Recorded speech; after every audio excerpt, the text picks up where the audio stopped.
la oportunidad de que nos brinda de expresarnos al Congreso del Estado de San Luis Potosí por parte de la diputada presidenta de la Comisión de Salud, la licenciada Angélica Mendoza Camacho, y de su vocal que cerrará después de mí, la diputada María del Consuelo Carmona Salas.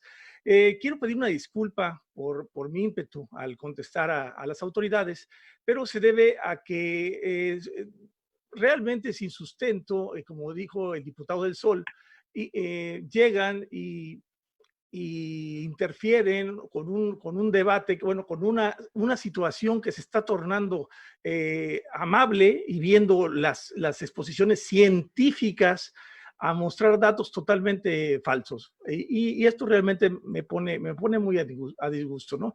Me declaro libre, completamente libre de conflicto de interés al respecto en cuanto a relación con tabacaleras, tiendas, productores de cualquier tipo de producto de vapeo, siendo solamente un usuario común y parte de la voz del millón de usuarios que espera una respuesta a sus demandas y ser tratados de manera justa por parte de las dependencias gubernamentales, federales y estatales, que se están volviendo cada día menos claros y más imprecisos.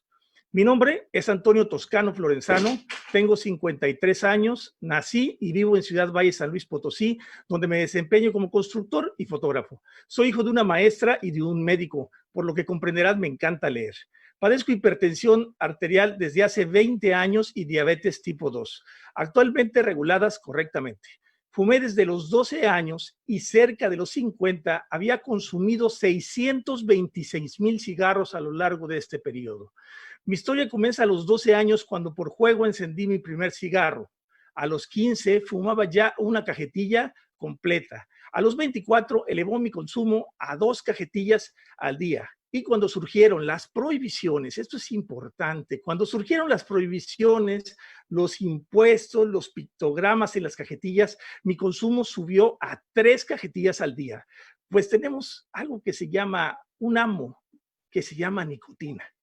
Casi cumpliendo los 50, determiné que después de ver mi estado deteriorado de salud, dejarlo, después de haber intentado varios métodos de cesación, como los que describía el doctor, que en mi caso, como en el de muchos más, no funcionaron. 3.5% de fumadores se acercan a estos métodos. 3.5%. Y solo el 5 al 7% logran dejarlo con estos métodos. Sí, probé vareniclina, bupropión, chicles, parches, toda clase de remedios caseros, herbolarios, sin éxito alguno. Incluso llegué a ponerme balines y acupuntura para ver si funcionaba dejar el cigarro. Solo bastó entrar en una tienda sin gastar en terapias ni tratamientos costosos, pedir ayuda a la chica que estaba ahí en esa tienda, a la cual le mencioné el número de cigarros que fumaba, que eran 60 cigarros al día, y ella me proporcionó un equipo que me resultó adecuado y me sugirió una dosis de 18 mililitros de nicotina para comenzar mi terapia de cesación. No utilicé médicos, no utilicé terapias, no utilicé psicólogos y no utilicé a nada. Simplemente el hecho de yo querer fumar, dejar de fumar y el hecho de iniciar a hacerlo. En 3 días estaba sin probar cigarro. Desde entonces han pasado 3,5 años en que no he vuelto a probar un solo cigarro. En el estado de San Luis Potosí, sépalo, como lo mencionó la diputada Angélica, hay aproximadamente 296,000 fumadores potosinos, sin tomar en cuenta que el 15% de fumadores extras consumen productos del mercado negro, pero no el mercado negro de vapeo, del mercado negro de cigarrillos, de los que conocemos, esos como cigarrillos chinos. Esta cifra la obtengo del último informe que se hizo al respecto en el 2015, así es que yo creo que ha de haber aumentado un poco esa cifra, porque pues es la última estimación que se tiene. Pues como aumentaron el costo de los cigarros y como les digo que el amo es la nicotina, por supuesto que la persona que es dependiente de la nicotina va a tratar de buscarla de cualquier manera. Así es que el más del 15%, supongo yo, de los que no están registrados consumen cigarrillos de los que decimos chinos y que por supuesto contienen además otras sustancias que no sabemos cuáles serán porque están todavía menos regulados que los cigarros que están en los kioscos de las ciudades. Como dijeron los médicos, 1 de cada 2 fumadores va a morir por alguna enfermedad relacionada con el tabaquismo. Es decir, que estas autoridades, por su falta de apertura, no visualizan la reducción de riesgos como un método de fácil seguimiento y podrían ser responsables de la muerte de al menos 150,000 seres humanos. 150,000 seres humanos, de 300,000, la mitad, en este estado. Y cerca de 8 millones en todo México, pues son 16 millones de fumadores que hay en México.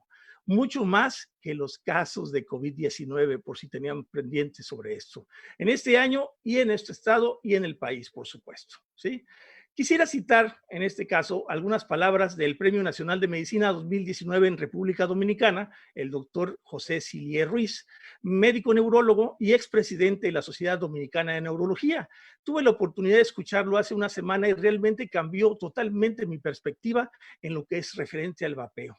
Un doctor con una apertura increíble, un doctor con un pensamiento totalmente como debe de ser, abierto a la empatía del paciente. Eso es lo que debemos de buscar, deben de buscar los médicos, yo supongo.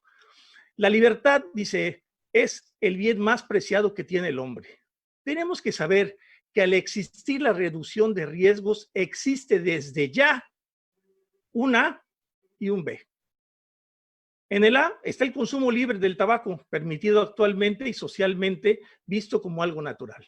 Y en el B, la oportunidad de utilizar un método de reducción de riesgos para consumir nicotina que reduce el daño del 85 al 90% en el tabaco calentado y al menos en el 95% en el cigarrillo electrónico.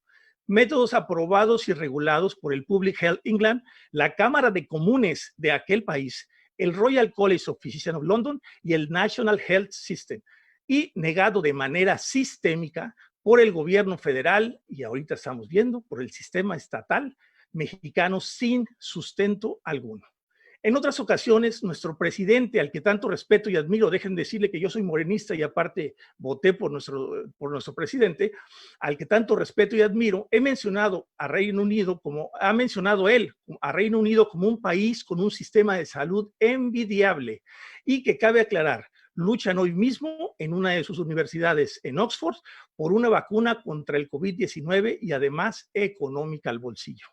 Y a los que se han sumado a este país como Francia, Alemania, Nueva Zelanda y decenas de países más que han visto cómo ofrecer esta libertad. Y además pertenecen al convenio marco, O sea, déjenme aclararles esto. Es decir, permítanos al menos conocer para poder tomar nuestra libre decisión sobre la manera de consumir la nicotina. Por cierto, aprobada en el consumo por medio del tabaco combustible. ¿Qué debemos tomar en cuenta? Y cito al doctor Silier.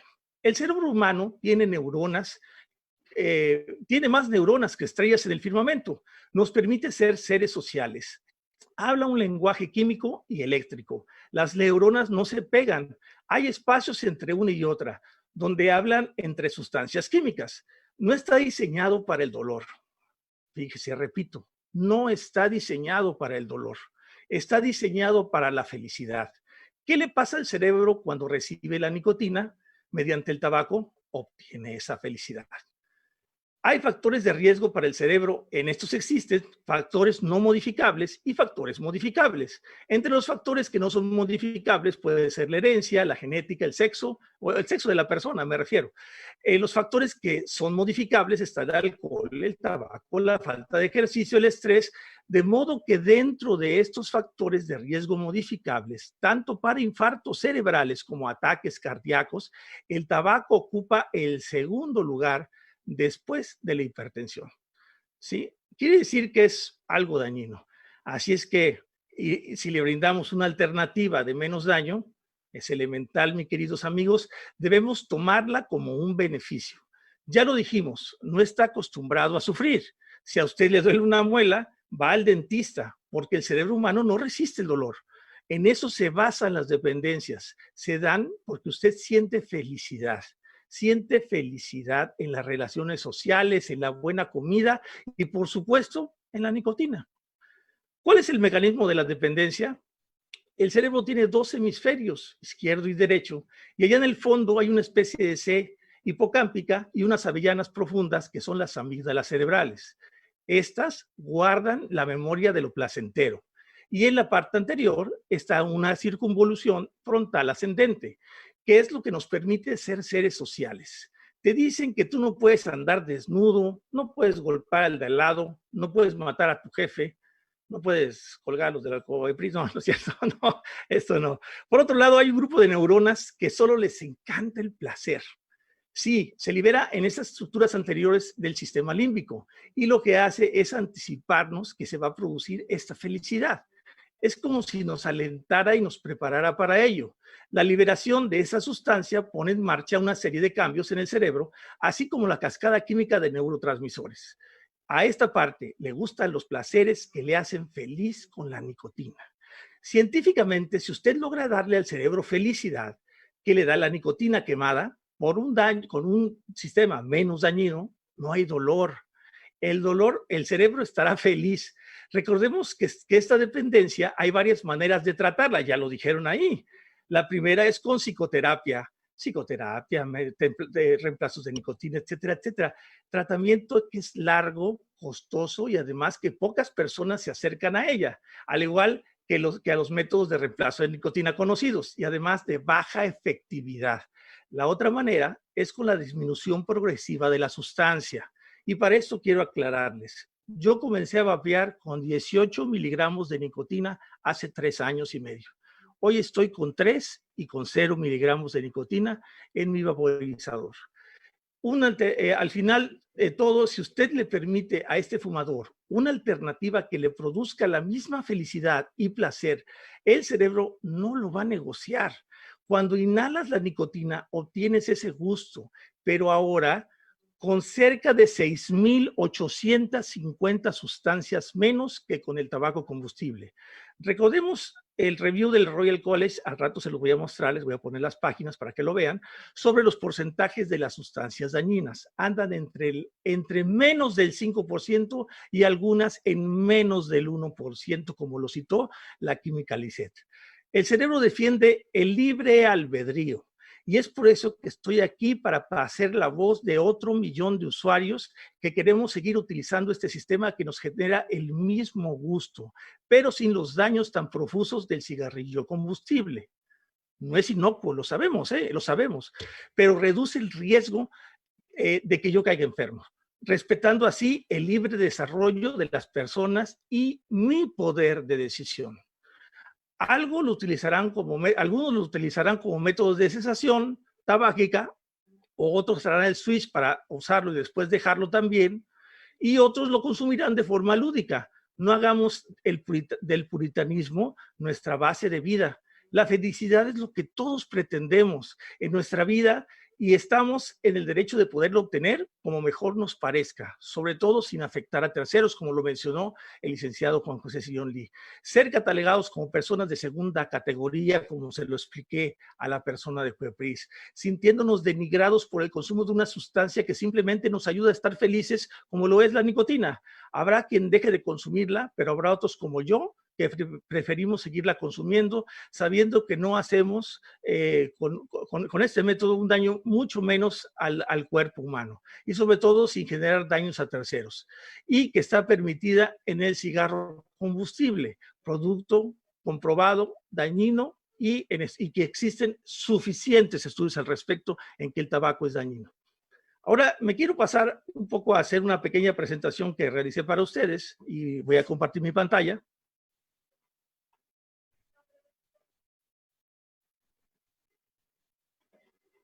Y de hecho vamos a repetir algunos de los puntos algunos de los puntos importantes, ¿no? Sobre algunos de los... ¿Sí están viendo mi pantalla, perdón? No, aún no. No, no se ve. No, arquitecto. ¿Así sí la ven? No. A ver, no. Permítame un segundito. A ver, un segundo. Un segundo, por favor. A ver.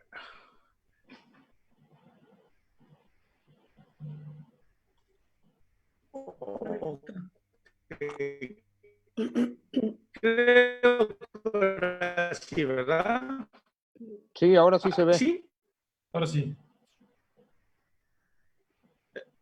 Correcto. Ay, a ver si me truena mi conexión. Aquí estamos. Algunos puntos importantes a tratar en esto. Ahí se ve, se sigue viendo porque escucho un ruido ahí. Sí, se ve bien. Ok. Algunos puntos sobre datos falsos dados por las autoridades federales. Primero, no existe la figura del vapeador pasivo. La contaminación que se genera en una habitación es apenas la de una vela encendida, por lo que su consumo en lugares cerrados no genera contaminación importante, mientras que el humo del tabaco tarda en disiparse mucho tiempo, incluso hasta 30 minutos, ¿no? El vapor ambiental apenas sostiene algunos segundos. Por ahí Roberto habló sobre 1 o 2 minutos. Y para esto quiero dejarles un pequeño video que realizó la agencia EFE, a ver si se alcanza a ver. Me dicen si se ve, por favor. ¿Se ve? Sí.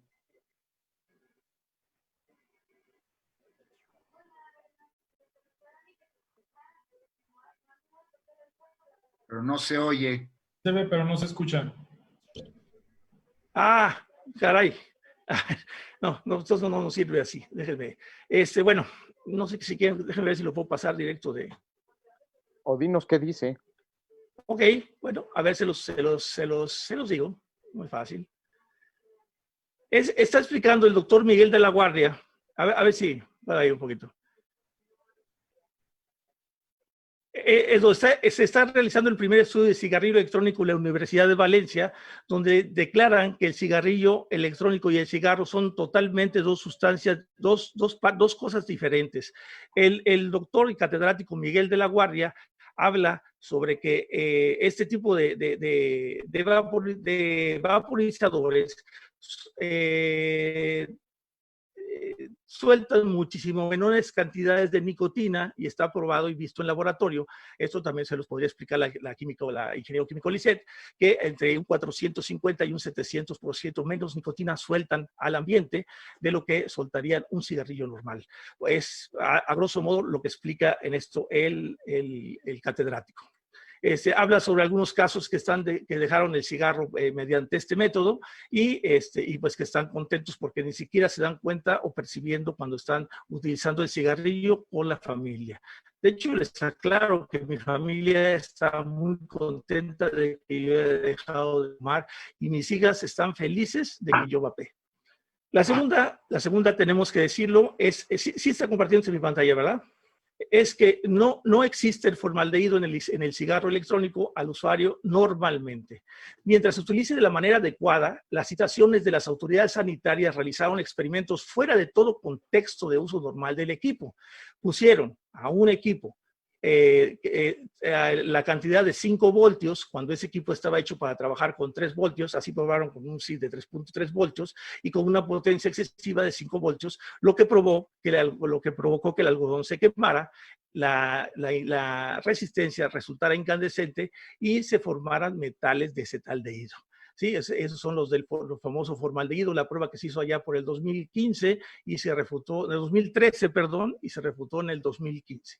Es como si probaras un carro en un accidente a 70 kilómetros por hora y ese mismo carro lo probaras en un accidente a 200 kilómetros por hora, por supuesto que el resultado sería totalmente distinto. La siguiente cosa que tenemos que afirmar es que los diacetilos en los líquidos no existen, al menos en los que se están probando o en los que se están pretendiendo probar, como lo explicó la química Lisset, debido a que se producen los aromas y los han retirado del mercado. La mayoría de las empresas hacen esos dos tipos de versiones, que es la versión B2 y las versiones de X, que son las versiones libres de diacetiles. Y es lo que están ocupando para realizar la mayoría de los líquidos en mientras, claro, por supuesto, como digo, en cuanto se regule. Por eso es muy importante decir esto, ¿no? Por supuesto, al estar regulado, no prohibido. Si prohíbes algo, no puedes regularlo. Concluyendo así las versiones B2 y las de X libres de estilos, tal como lo demuestra el informe del ingeniero Lisset. En referencia a lo que citaba el médico de la COEPRIS, yo no estoy hablando del estudio preliminar que él citó de la FDA.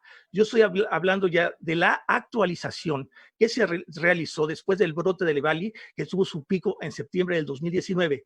En la actualización dice lo siguiente: actualización de la enfermedad del vaping, la FDA advierte al público que deje de usar productos de vaping que contengan tetracannabinol. el THC y cualquier producto de vaping obtenido en la calle. Esas son las recomendaciones de la FDA. Y las recomendaciones para el público, estoy subrayando en amarillo, la que más interesante en nuestro caso, igual pueden leer las demás, o sea, los puedo mandar para que lo lean, no tiene nada que ver algo que está escondiendo algo.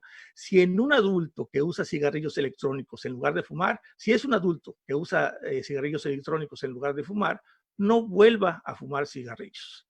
Esa es la recomendación de la FDA y esta es la recomendación de los CDCs. Los CDCs y la FDA recomiendan que las personas no utilicen productos de cigarrillos electrónicos o vapeadores que contengan THC. Y la otra es los adultos que usan cigarrillos electrónicos que contienen nicotina o productos de vapeo como alternativa a los cigarros, no deben volver a fumar. Esto es muy importante porque esto no lo están viendo las autoridades. O sea, ellos les dijeron a ustedes que en el estudio preliminar dijeron que también contenía nicotina, pero aquí le está diciendo ya al final los CDCs y la FDA que están recomendando que si cambiaste del cigarro al cigarrillo electrónico, solamente tengas cuidado. O sea, tengas cuidado en consumir en lugares seguros, ¿no? Eso es lo que están pidiendo simplemente.